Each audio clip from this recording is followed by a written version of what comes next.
Si Vina ini langsung kesurupan, langsung kesurupan, teriak-teriak gitu kan.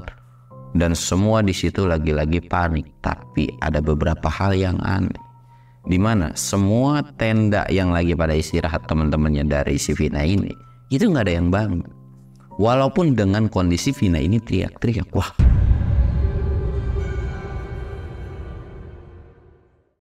Assalamualaikum warahmatullahi wabarakatuh. Balik lagi di channel Samsul Mister Horror. Dongeng horor gua kali ini gue bakal nerusin cerita yang kemarin nih cuy, yaitu dari Jaya dan kawan-kawan. Buat kalian yang penasaran dengan ceritanya, kalian wajib tonton video ini sampai habis dan jangan lupa like, comment, subscribe, dan share video gua ke banyak orang. Dan buat kalian yang mau ikutan open trip, kalian jangan lupa kunjungi Instagram gua atau DM gua di sini nih. Dan buat kalian yang mau lihat video vlog gue juga, kalian bisa lihat di bawah sini. Dan gak usah banyak basa-basi lagi, kita mulai ke segmen donor. Dongeng horor dimulai.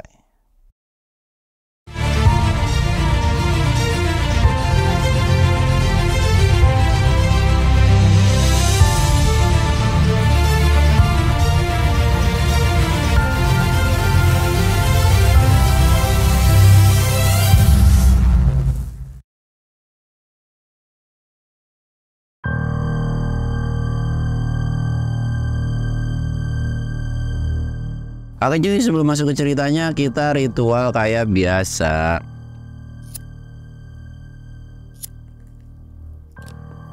Dan jangan lupa minum es. Dan kemarin dapat info lagi bahwa ada orang yang meninggal lagi di gunung gara-gara jatuh ke jurang gara-gara melalui jalan pintas. Nah buat kalian-kalian nih yang mungkin suka naik gunung, jangan pernah sekali-sekali coba jalur pintas, karena kalau misalkan udah ada jalur baru dan jalur lama itu ditutup, biasanya ya untuk menghindari kecelakaan atau jalurnya bisa dibilang rawan atau berbahaya dan lain-lainnya. Jadi kalau memang baru pernah sekali atau belum pernah, baru mau nyoba-nyoba gitu, jangan pernah lah pakai jalur-jalur pintas, apalagi jalurnya itu tidak safety gitu. Maksudnya ya semua gunung juga menurut gue jalurnya banyak yang curam dan sebagainya, tapi dan nyoba-nyoba jalur yang ekstrim-ekstrim banget dah, karena nyawa itu jauh lebih berharga daripada kalian turun lebih cepat gitu kan. Lagian juga kalau jalannya agak sedikit lama, yang penting kalian selamat kan, ya kenapa enggak. Dan kemarin pun gue sempat ngedengar berita bahwa ada yang hipotermia lagi di gunung. Ya balik lagi, kalian naik gunung, safetyin perlengkapan kalian, karena yang menentukan badan kalian sehat dan enggak itu selain dari tim, yaitu dari perlengkapan kalian sendiri cuy ya. Karena sekarang jujur di gunung itu kondisinya dingin banget, agak sedikit beda dengan tahun-tahun sebelumnya atau 2 atau 3 tahun kebelakangan. Ya entah kenapa, tapi di gunung emang lagi dingin banget menurut gua pun. Dan oke, kita bakal lanjut ke cerita Jaya lagi. Jadi kemarin tuh si ketua rombongan udah sampai gitu kan, karena dimuter-muterin atau disasarin, dia tuh udah nyampe ke area camp lagi. Cuman dia tuh kaget ketika di area camp, atau dia sampai di area camp, dia tuh bener-bener kaget dengan melihat banyak sosok yang ngeliat ke tenda-tenda mereka gitu cuy. Kondisi di area camp itu cuman ada si tenda mereka, si 8 rombongan ini, dan tenda si Jaya ini kan. Dan itu bener-bener kaget. Di balik-balik pohon itu ada mata merah yang memperhatikan tenda-tenda mereka. Dan jumlahnya banyak, bukan cuma satu doang. Seolah kayak lagi diperhatiin atau lagi mantau nih. Kayak mantan-mantan kalian yang suka mantau gitu kan. Astagfirullahaladzim, apaan ya? Dan si ketua rombongan ini langsung nengok ke tendanya, dan ada sekumpulan teman-temannya juga gitu. Seolah kayak ada satu kejadian, dan si ketua rombongan ini pun langsung balik lagi ke dalam tenda itu kan. Nanya, ada apa nih, ada apa nih? Ternyata dijelaskan lah bahwa si temennya Vina ini, atau si Vinanya ini, itu tuh udah ditemuin sama si Ilham. Ketua rombongan ini ngucapin terima kasih banget sama si Ilham ini dan teman-temannya. Dan lagi si ketua rombongan ini meminta untuk ngobrol dengan Ilham sebentaran. Akhirnya ngobrol tuh mereka. Dan di situ pun kayak Jaya, Engkus, terus si Joni itu juga ikutan dengar gitu kan. Ternyata ketua rombongan ini menjelaskan bahwa dia tuh nggak sampai base camp gara-gara jalannya itu diputer-puterin, atau bisa dibilang ya udah muter di area situ juga. Ilham pun seolah manggut tanda mengerti. Dia pun ya sudahlah, kalau memang kamu digituin nggak apa-apa, lagian juga temen lu kan udah diketemuin ini. Ya udah, yang penting kalian jagain aja teman-teman kalian gitu. Oh iya, siap-siap. Dan lagi si ketua rombongan ini bilang, bang, tapi kok gua ngeliat banyak yang merhatiin tenda kita ya. Seketika Joni, Jaya, dan Engkus langsung celangak-celinguk. Dan mereka bertiga benar-benar kaget dengan apa yang mereka lihat juga. Di balik pohon-pohonan, mereka tuh kayak sedang diawasin. Astagfirullahaladzim. Bahkan Joni pun itu apa dah? Kok matanya pada merah begitu sih? Merhatiin kita. Ada apaan sih? Si Ilham ini ngejelasin, mereka itu lagi mantau si Pina ini karena Pina ini lagi datang bulan, dan darahnya yang bau amis itu memicu di mana semua penunggu di sini itu kayak tertarik dengan darah yang ada dari si cewek itu. Lah terus gimana dong? Ya nggak gimana-gimana, ya udah kita sabar aja nungguin di sini gitu kan. Dan kita harus minta juga si Ilham ini ke ketuanya, kalau bisa beberapa orang jangan ada yang tidur, atau ya gantian lah gitu kan untuk istirahat, karena malam ini akan jadi malam yang berat juga. Si ketua rombongan pun mengerti dan paham, terutama si Ilham ini bilang yang perlu diawasin adalah si Vina ini. Kalau bisa lu stand aja tuh sama di cewek gitu kan. Ya udah, siap bang. Ya udah, tapi nanti temenin bang ya. Iya udah, aman, kata Ilham tuh kan. Singkat cerita, mereka itu udah masuk ke tenda. Nah jadi ketika 4 sekawan ini dan si ketua rombongan ini ngeliat sosok mata, beberapa orang itu nggak ngeliat karena mereka terfokus dengan si Vina ini ya. Si ketua rombongan ini nyuruh untuk temennya untuk istirahat nih, sedangkan si ketua ini ya udah, aku bakal nungguin si Vina nih sampai dia siuman karena kondisinya memang lemas dan mungkin istirahat kali ya. Dan si ketua rombongan itu cuman duduk diem di bagian luar tendanya, jadi kita kayak sambil ngopi sambil ngerokok. Tapi ketua rombongan ini nggak berani yang namanya nengok kiri dan kanan. Dia tuh cuman diem aja fokus, dan dia tuh kayak ngeliatin tenda si Ilham dan Jaya. Di situ pun Ilham dan Jaya kan memang lagi pada makan ya, karena memang mereka belum masak-masak gitu kan, jadi lagi masak-masak santai. Dan dipanggil lah si ketua rombongan ini, bang sini ayo, sini nih.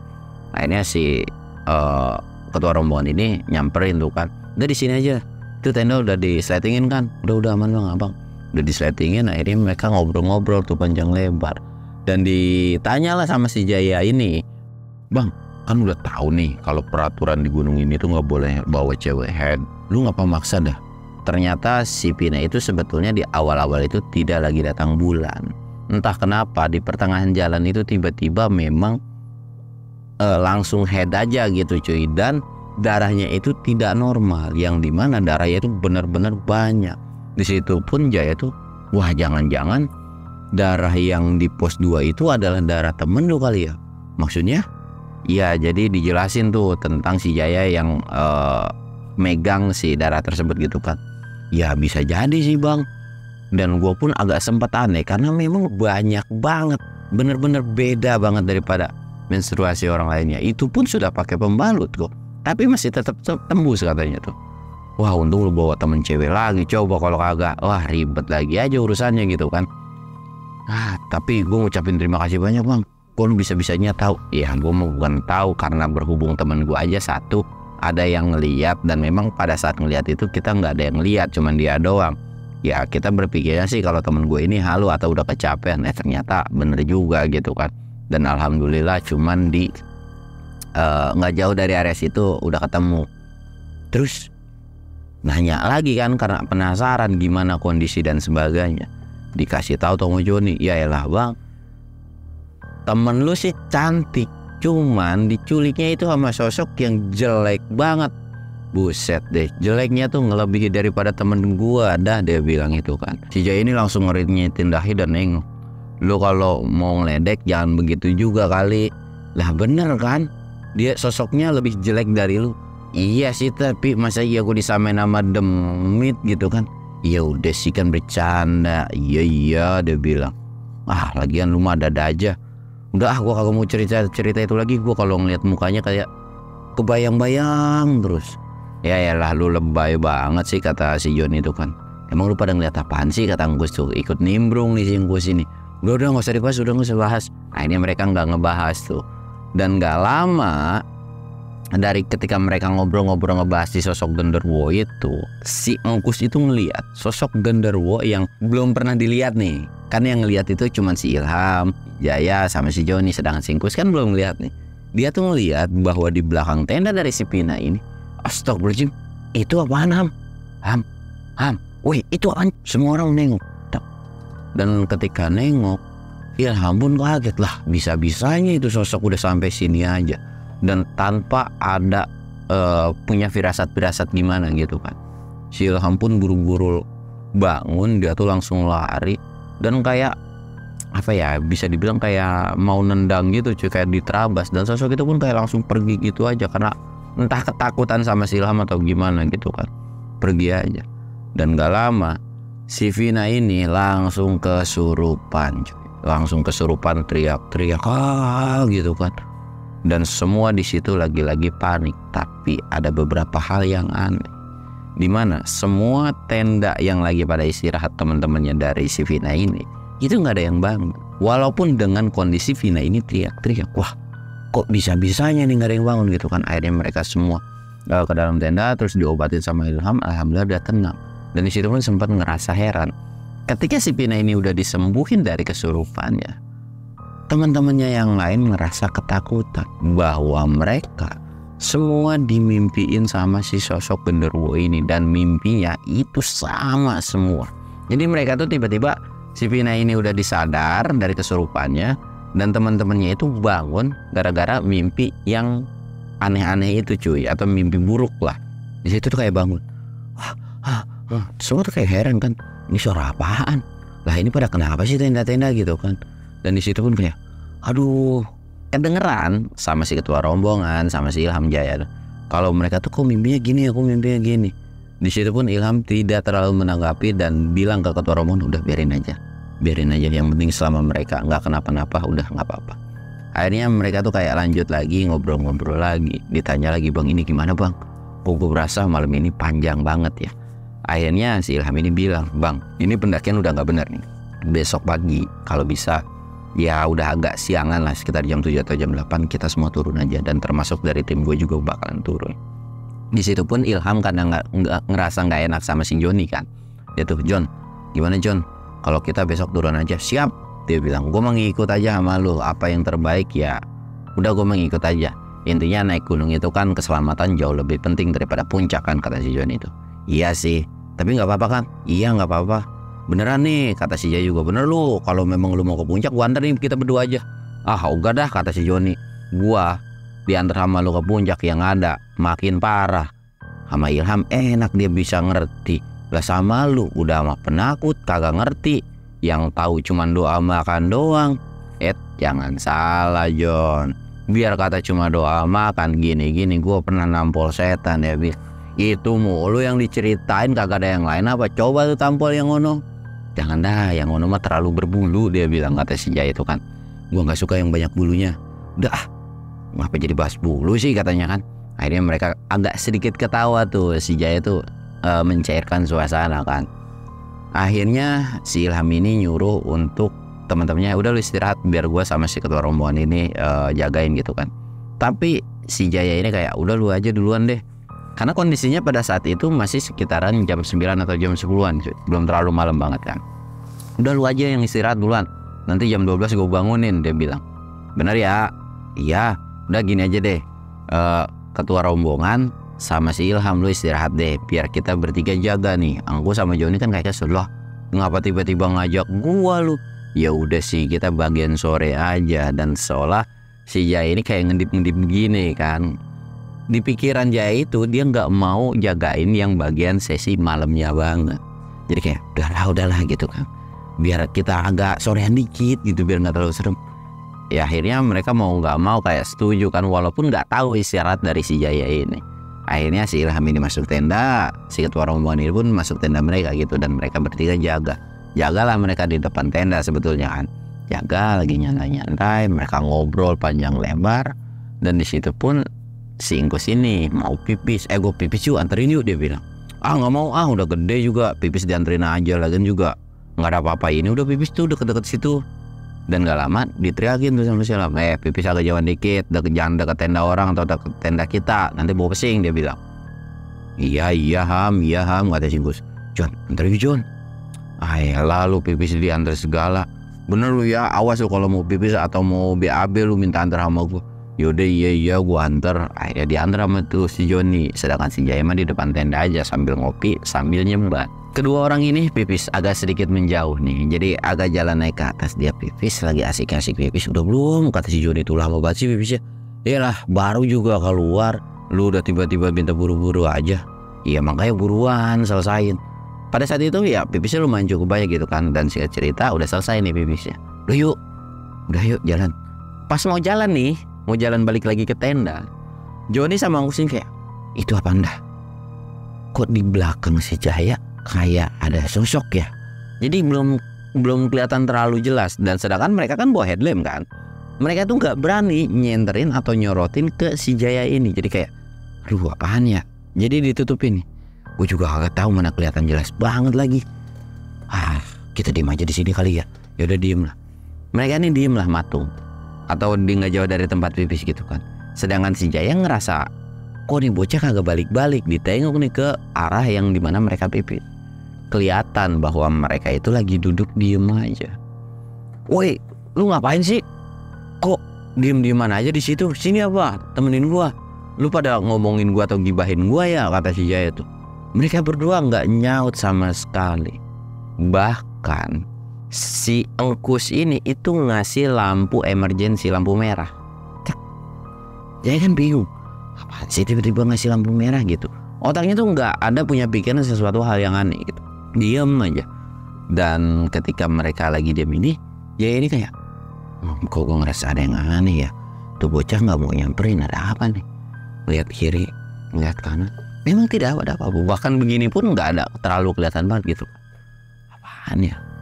Waduh, jangan di belakang gua lagi. Tengoklah ke belakang, benar-benar muter 180 gitu kan. Jaya itu langsung kayak astagfirullahaladzim. Dan gak lupa jurus andalan si Jaya, yaitu doa makan. Dan bahkan doa makannya itu kencang banget. Dan setelah selesai baca doa makan, entah ada keajaiban dari mana itu sosok makhluk yang entah ya itu genderuwo atau apa. Sosok itu tuh kayak loncat ke tenda dari ketua regu ini cuy, ke yang 8 orang ini. Dan tenda itu kayak seolah goyang. Dan kayak loncat lagi ke satu tenda, dan itu goyang lagi cuy. Bener-bener kayak tenda goyang kan. Bener-bener. Bahkan dari rombongan si 8 orang ini pada ketakutan. Ampun, seolah kayak lagi diteror gitu kan. Di situ pun Jaya kayak ketakutan. Bangun. Woi bangun gitu kan. Dan gak lama si Ilham ini bangun. Dan pas bangun, apaan sih berisik banget?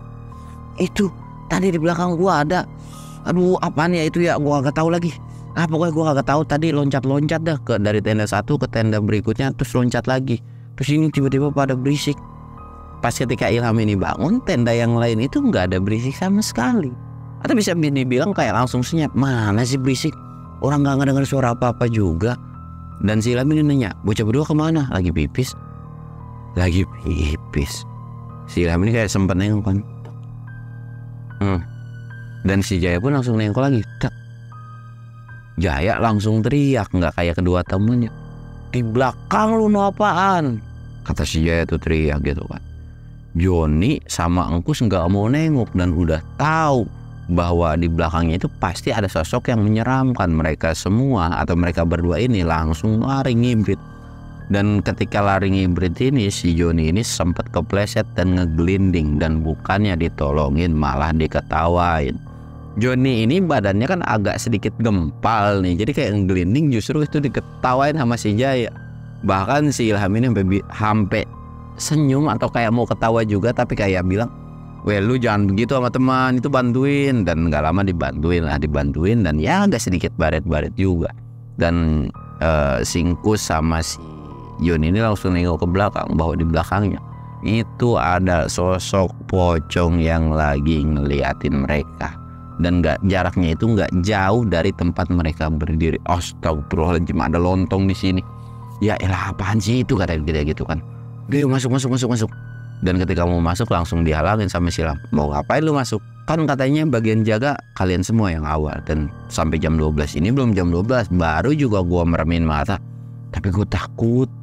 Ini udah serem banget kata dia gitu kan. Iyalah gue masuk ke. Karena gue udah merinding nih, gak enak nih. Dia bilang gitu kan. Udah gak ada yang masuk. Pokoknya lu bertiga jaga. Nanti jam 12 udah disletingin tuh sama si Ilham kan. Ngek. Pokoknya lu jagain, jangan ada yang aneh-aneh. Makanya apa-apa bertiga aja, banyakin sholawat, banyakin baca doa. Iya. Dan gak lama akhirnya mereka ini balik lagi jaga. Ilham balik lagi tidur. Dan ketua rombongan pada saat itu pun gak bangun. Mungkin karena udah kecapean kali. Di situ pun akhirnya jaga lagi. Dan mereka tuh kayak ngumpul, ngebentuk segitiga gitu kan. Ini terus gimana ya, serem banget. Si Joni ini kan memang penakut, tapi tipenya orang yang ngeberani-beraniin diri. Udah lah, daripada kayak gitu mendingan kita jalan-jalan yuk, dia bilang. Jalan-jalan lu, udah kayak Ilham aja lu jalan-jalan malam-malam gini. Kagak jauh-jauh juga, maksudnya jalan-jalan di tenda aja kita perhatiin gitu kan. Takutnya ada apa. Ya siapa tahu kita cek aja buka tendanya satu-satu, takutnya kenapa-napa gitu kan. Tapi nggak usah lah, masa ya kita buka tenda orang kan gak enak juga. Toh di dalamnya juga ada cewek. Takutnya nanti kita disangkanya melakukan sesuatu hal yang aneh-aneh gitu. Dan akhirnya karena memang mereka juga setuju bahwa mereka juga gabut gitu kan, akhirnya mereka jalan dong. Jalan terus nengok kiri kanan, jalan. Dan ketika lagi jalan gini, si Joni ini benar-benar penasaran. Dalam hatinya tuh kayak, tadi kayak ngedenger suara orang teriak tapi diem. Terus tadi ada yang loncat-loncat juga tapi diem. Pokoknya aneh banget di dalam tenda ini. Punyalah rasa penasaran untuk pengen nengok aja, pengen ngintip gitu kan. Walaupun udah dilarang sama kedua temennya, tapi Joni ini udah bodo amat. Gue pokoknya mau ngintip aja dikit doang. Lagian juga kita ini congor kan pada bacot bati, pada berisik banget.